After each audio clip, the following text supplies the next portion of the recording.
Hello, listeners. It's Gunter here with some exciting news. We're on the lookout for sponsors to join us on our incredible journey with Inspired Change with Gunter. If your organisation cares deeply about meaningful conversations around masculinity, self development, and mental health, we'd love to partner with you. Our podcast has a wonderful, dedicated audience committed to personal growth and positive social change. By sponsoring Inspired Change with Gunter, your brand will connect with listeners who truly value thoughtful discussion and support initiatives that promote real transformation. We're incredibly proud to be ranked number 1 in Australia and number 5 in the USA on FeedSpot's top men's mental health podcasts. For more information on how to become a sponsor, please reach out to Miranda Spiegner Sapon, our showrunner and executive producer. We'd love to explore how we can work together to inspire change. Now, thank you for your continued support, and let's keep inspiring change together. You're listening to Inspire Change, a broadcast that strives to educate, motivate, and empower men to challenge traditions of masculinity. To guide us through the intricacies and intersections of emotions, relationships, and male identity is renowned psychologist, author, and speaker Gunter Swoboda. This is Inspire Change. Before I begin the actual podcast, I would like to respectfully acknowledge the Gadigal people of the Eora Nation, who are the traditional custodians of the land on which I work. I would also like to pay my respects to their elders past and present. Welcome everybody to another episode of Inspired Change with Gunter. I'm your host. Wow, guess what episode it is today? It's episode 300. So I want to thank you for being here. If you're new, you picked a good place to start. If you've been with me for years, then this one is for you. So welcome to Inspire Change with Gunter. I'm a psychologist, psychotherapist, researcher, and a stubborn optimist about men, relationships, and culture. And this show has always had one aim, and that is to help us grow up without shutting down. Now, don't take offense to when I say grow up, because essentially most of us will do that till the day we leave this planet, hopefully in a good way. Now, let me point something out. 300 is not about the volume. What it does do is it marks continuity, and that is showing up, learning in public. And across these episodes, I have argued that masculinity is not a costume that you put on or an armor that you wear. It is a lived practice that you can examine, revise, and create. Now, let me stress that shift matters. It takes us from find yourself to make yourself. And if you've heard me talk about agency before, you will realize that is the cutting edge of the sword. That is, I take more agency when I go, I'm making myself than when I do in finding myself.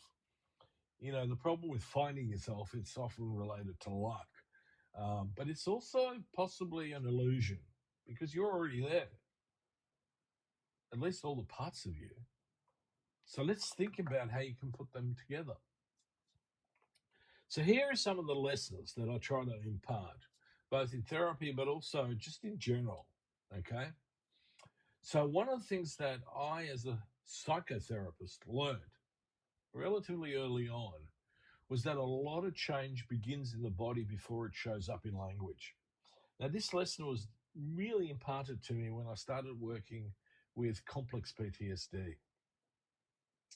So the work often took the shape where the first signal when I'm paying attention is somatic. The person's jaw unclenches. Their breathing drops into their belly. Meaning then follows. And the same goes for me as a therapist. You know, am I aware of what is happening to me in my body as I'm connecting with my client. So the point is this: if you try to argue your way into growth while your body is still braced, rigid, and inflexible, you'll stall. So all things in the process of change can start with breath, then with the posture you hold, and then the pace in which you encounter being. Once that's done, then speak. Another big lesson is that strength without capacity for tenderness is brittle. And unfortunately, it can hurt others more than it may even hurt you. But let me guarantee you something. In the short term, you might get away with it. But in the long term, you too will be wounded. Now, I talk about stoicism, but there's two parts to stoicism. Essentially, there's the emotional stoicism, which means that we internalize what we're feeling.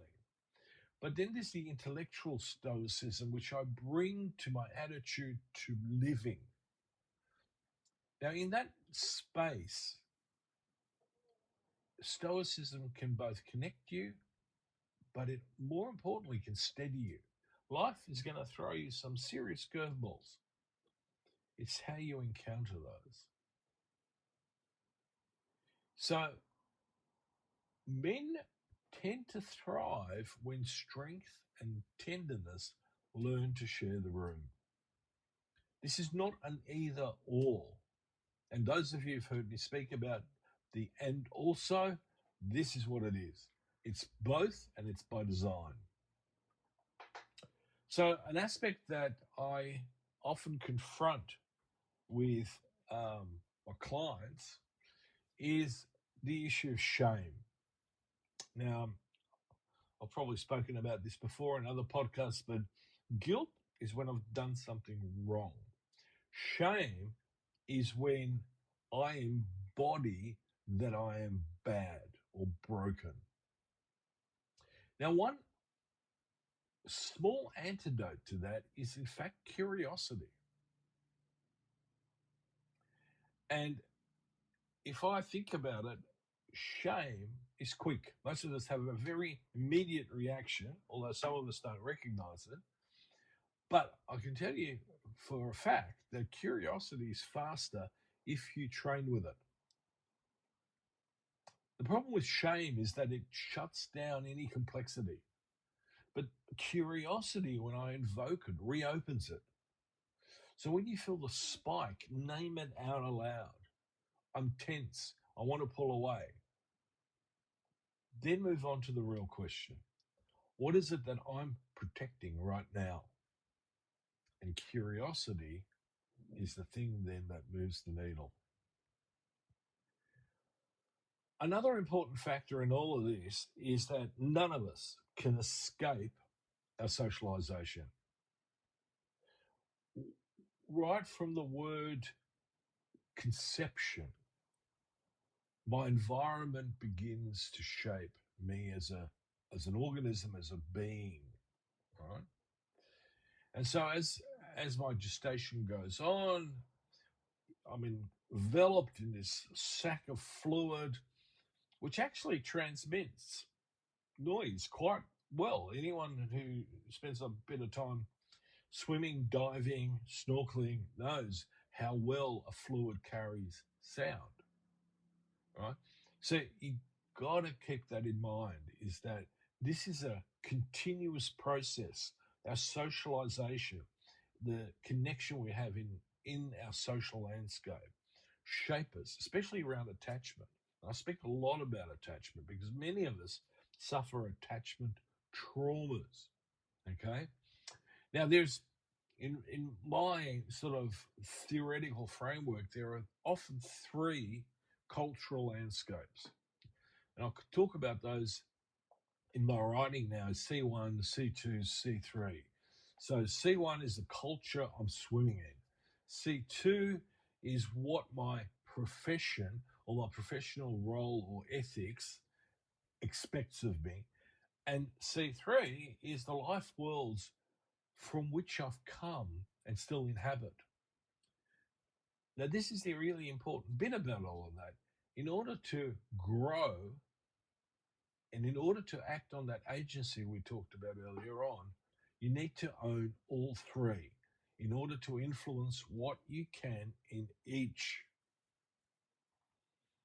So if I'm brought up in a very traditional male family culture that's very patriarchal, that may not suit me very well, especially if I meet someone and fall in love with someone who's not like that. If you insist on maintaining that sense of rigid belief, that's going to take its toll on your relationship. Wouldn't it be better to reassess? And that goes for all three. You know, if I'm a hedge fund trader, my focus is on making money. And sometimes it doesn't matter at what cost. And that's sad because I think there needs to be a very strong ethic in that. Another really important point that's often missed in this sort of dialogue is that repair beats perfection every time. There are always going to be times when you will misread someone you care for or love, when you will overreach. Now, in that context, the difference between that drift and growth is actually quite simple. Turn around, go back, and begin the process of repair. And that process starts with owning what I've done, an apology. And this thing is important. Apology is not a weakness. Apologizing is taking up accountability. And that is an aspect of leadership in a relationship, whether that be at home, at work, in your friendship group, wherever it is. All right. Now, the next one, and this is really interesting. I talk about sometimes pride, and that pride in progress keeps going when motivation fades. It's a little snapshot. Now, people often misread pride, so and they tend to take it as something negative. We can substitute that with satisfaction. There's this whole thing about let me find my happiness. Well, unfortunately, that's a lot more difficult than what it appears to be. But satisfaction, now that's a different story. I can be striving for improvement, for growth, be satisfied, and then at certain points happy. So it's again something that can coexist together. Motivation fundamentally is a spark, right?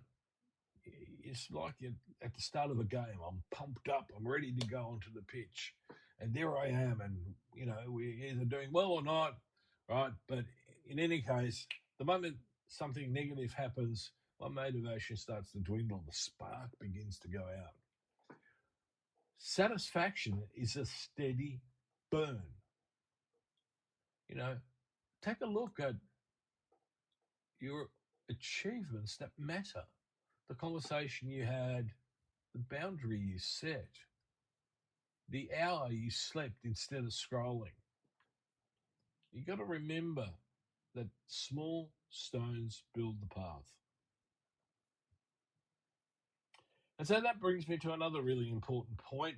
And, it's fortunate that a lot of men are actually taking that on board. So one of the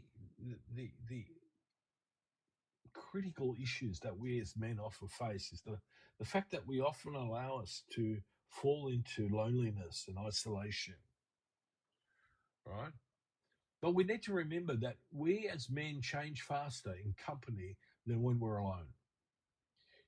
Isolation is something that distorts. We create this inherent bubble in our head that, if we're not careful, it's illusion. And that sometimes lies to us. Whereas community provides a corrective environment. Now, a couple of other lessons. So you've heard me talk about and also. It's a paradigm that is fundamentally really important in my work. And let me give you some examples. The alternative is that we're stuck in either ors.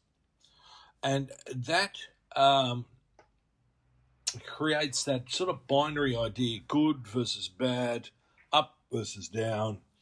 Emotionally, that doesn't work well. You need to think about and also as something that gets us moving. So I can be decisive and receptive. I can be protective and vulnerable. And I can be accountable and compassionate with myself. Making a mistake does not mean I'm a failure. I have made a mistake and I can learn from that. So every time you add on and also you widen your range. And this is what maturity actually really looks like. Not a mask, it's a larger repertoire. That's why the whole geopolitical scene and the political rhetoric at the moment is so toxic and dangerous, is because it tries to fit complex processes, right, into a binary. It's either this, you're either left or you're right. Right? That sort of thinking is fundamentally a nonsense. Right? So just think about those lessons, okay? Now, given that this is episode 300, where to from here? Well, one of the things that I'm hoping to do is I'm hoping to introduce some episodes that are more practical. And that bring with them some short, focused tools that you can try on the day. But remember, to get some benefit out of the tools, you need to be consistent and persistent with them. The other thing that I want to do is have deeper conversations with men who are in the health research arena and some frontline workers. I also want to see if I can get some stories from the field. Real men making real change, told with consent and care. So it's a bit like a fishing expedition. One of the other things that I thought I'd introduce over the next little while is the idea of what sort of frameworks and what sort of attitudes, beliefs, and values are helpful for those who train others, who coach others, who mentor others. I want to keep building resources for therapists and leaders who work with men. Now, one of those guys is already on the scene, and that's John Millam, our wonderful mate, big and bold and brassy about all things masculine. He's going to be coming back. There's going to be stuff with my wife where I'm going to bring back conversations with my wife, because not only is she a wonderful support to me, but she's also, just an absolute intellectual giant in many respects. I always take my hat off when we have conversations about the insights that she brings to the table. I'd love to get some community challenges going. Maybe that could be a work in progress. I think we do really need to come at this from the community level, but we'll see how we go. So essentially, this brings me to the close of episode 300. So I want to thank every listener who's shared an episode, maybe given me some feedback, or tried a particular approach. Thank you to the men who sat across from me and told the truth. You have shaped a large amount of this work. Here is my ask for this milestone. Share this episode with one person who needs a nudge towards growth. Then take 1 minute to write down the also you are training this month. Keep it visible. Tell someone you trust. Hold yourself accountable. Okay. 300 down, and the work continues. I'm Gunter, your host, and this is Inspire Change. Take care of yourself. Take care of each other, and I'll see you next week. Hello to all our listeners. We thank you for tuning in and promoting positive social change. This makes you a part of Gunter's efforts in transforming not only men's lives, but lives in general, and we are grateful that you have joined us. This week, we're taking a look globally and would like to share our gratitude with our listeners in Czechia, also known as the Czech Republic, particularly our listeners in Prague, as you've been steadily climbing the chart in your efforts of supporting positive social change. We watched you start at number 20 and steadily climb from there to 14, and then continued to inch your way up from 12 to 10, and now you landed at number 8 on the top 10 global listeners list. Congratulations! I, Devana Prinzi, the co-executive producer, and our showrunner, Miranda Spigner-Sapone, sincerely thank you and ask that you please take the time to like, follow, subscribe, and share as your efforts make a difference to everyone here at Inspire Change with Gunter. Please remember, if you want to share your story of social change, feel free to reach out to the show directly. Please see the show notes for our contact information. As always, thank you to each and every one of our listeners, and most importantly, keep inspiring positive social change. Love to hear from you. And if you're interested, please check out my work on www.guntersvoboda.com or www.goodmengreat.com. Thank you for listening to Inspire Change, a broadcast that strives to educate, motivate, and empower men to challenge traditions of masculinity. For more information on the Making Good Men Great movement, or for individual or group coaching sessions with Gunter, visit goodmengreat.com.